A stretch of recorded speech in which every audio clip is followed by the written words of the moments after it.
You're listening to Summon Up, an LSR7 podcast. What can our nation's highest law enforcement agency teach us about leadership? 3 LSR7 high school students got the chance to learn about the FBI operations and culture because they earned spots in the agency's virtual Youth Leadership Academy through the FBI's Kansas City field office. I'm Dr. Christy Barger, Associate Superintendent of Academic Services, and I am here with LSR7 high schoolers Alexis, Mia, and Arianna, learning more about their opportunity. Can you please introduce yourself, tell us where you go to high school, and tell us why you're interested in applying for this program? I'm Mia Forney, and I go to Lee Summit North High School. Specifically, I am into the biomedical sciences, and I wanted to combine my passion along with law enforcement and learning more how it intertwines, specifically the forensic pathology field. I'm Alexis, and I also go to Lee Summit North High School, and I got interested in the program because originally career-wise, I want to go into law and being a lawyer and going to college for my law degree. And before I really went into that, I was like, I think I need to see if there's other careers just because that's a long time in college. And so I was looking around and I was like, well, I want to do something that's still involved in law enforcement, and then maybe I could mix in law. And the FBI is actually looking for people with law degrees, so that was just something that I could go into with a law degree, and it's just something I really got interested in. I'm Arianna. I go to Lee Summit West High School. Part of the reason I got interested in the FBI Youth Leadership Program is because of my interest in criminal law, more specifically criminology. I thought it was interesting that weather actually makes a difference in crime levels. You're more likely to get robbed at your house in the summer than you are in the dead of winter. So because of that, it just made me think, what makes people tick? What makes people do these things? So analyzing crime scenes and things like that have always been such an interesting thing for me. Fantastic. Alexis, can you tell us a little bit about the program and what it was like and what the experience was like for you as students? I found the program just because of going through trying to find stuff to get involved with my law stuff. And I found it on their website and through the Kansas City field office. And through there, I just signed up, and we had to do an essay basically about why we should be in the program, because obviously there's tons of kids that want to do this and experience that. And so we just had to write a essay about why we wanted to be in the program, how it would benefit us, and that's pretty much about it for that part of it. Great. Mia, do you want to describe sort of what a day in the life in terms of experiencing the program was like? Experiencing was virtual, so we had to go online for 7 hours, and we got to learn about different fields. So specific agents from their field would come in and speak with us and tell us a little bit about their background and what their daily life would look like. Great. Were there some examples that were favorites for you? Specifically, I like the science and technology field, and it was really interesting how the different aspects of trying to figure out criminology specifically, and how it relates to how the FBI specifically works in trying to figure out domestic and internal crimes. Arianna, how about you? Did you have a favorite? Probably my favorite was the crisis negotiation aspect of it.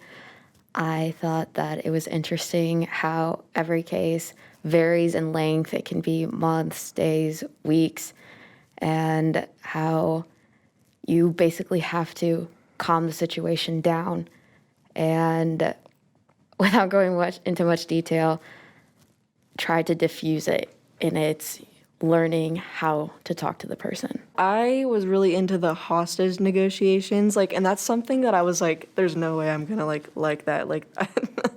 And then I also liked the Crimes Against Children unit, which I thought was just that's such an impactful thing, and I feel that's something in society that we don't want to talk about and we don't want to hear about because it's uncomfortable. But I just thought it was really interesting in how they go about doing what they do, and the mental state that you're in and day out, and what that takes. What did you guys learn about the priorities of the FBI?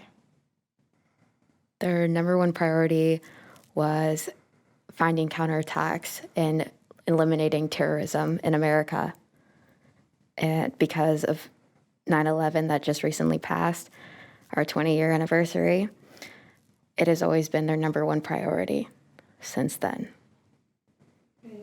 How about the history? What role did history and the FBI history play in this particular program? Either of you two want to weigh in on that? I know just because it was like the Kansas City field office that we talked a lot about, like, just it was interesting to see just like how like small it used to be to like how big it is now and like how it's international and worldwide. So as you think about that and the history of that, did you learn in terms of what it takes to become an FBI agent, what those standards are for the FBI? I think it takes diligence. That's one thing that they focused on specifically, was how you need to be dedicated, and then if you have enough dedication, then you can take a specific field and all the different requirements it takes in to go through the FBI and all the many years it takes to process trying to become an FBI agent. So now that you guys have gone through this and you know what it takes, is there still interested, potentially career interest here for any of the three of you? Absolutely.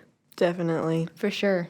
Oh, all three of you must have been a really good experience. What did you learn from the agents or the programs about leadership in general? I would say that their leadership was very different, and not just because it was based off of what they do day to day, but also the people they work with. And so because of that, you have to learn, how does this person take leadership in their own perspective? I thought it incorporated leadership a lot into it just because of the fact that, like, to be in that organization, you automatically, I feel like, just become a leader because you stand for your country and you stand for, like, the FBI and what your actions reflect on them. And, I mean, that's a big part of being a leader, of, like, when you're a leader of, like, anything. I mean, being a student leader in a group, that's hard as it is, and then when you're going into something like the FBI, that automatically just puts that weight on you where you need to just go with the flow, I guess, in a sense of, like, you know, you have this responsibility and you need to use it well. So would you say that it's a lot of maturity and thinking quickly on your feet? Yeah, definitely, from what they talked about.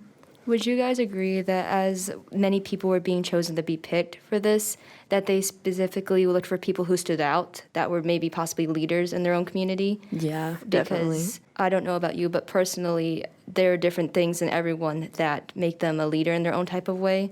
That, and especially for this program, the FBI was looking specifically for differences within people that would make them stand out. What was the most valuable part of this experience for you?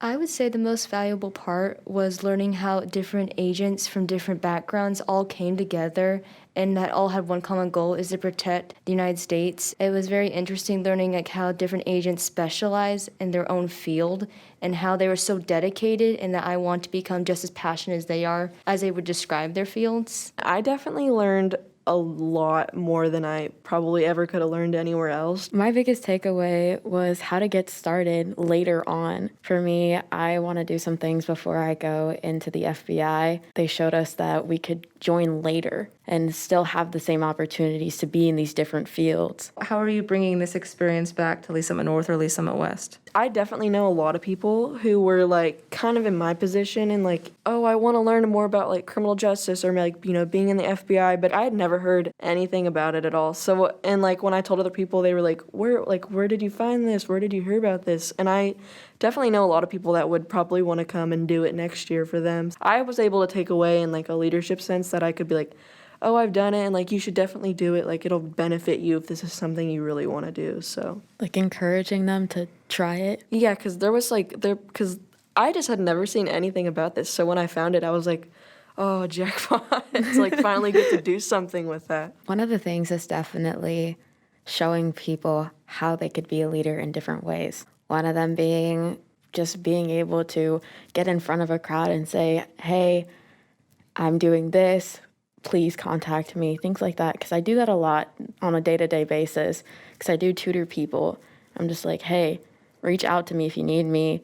And just sharing that knowledge with others, I think that's very valuable.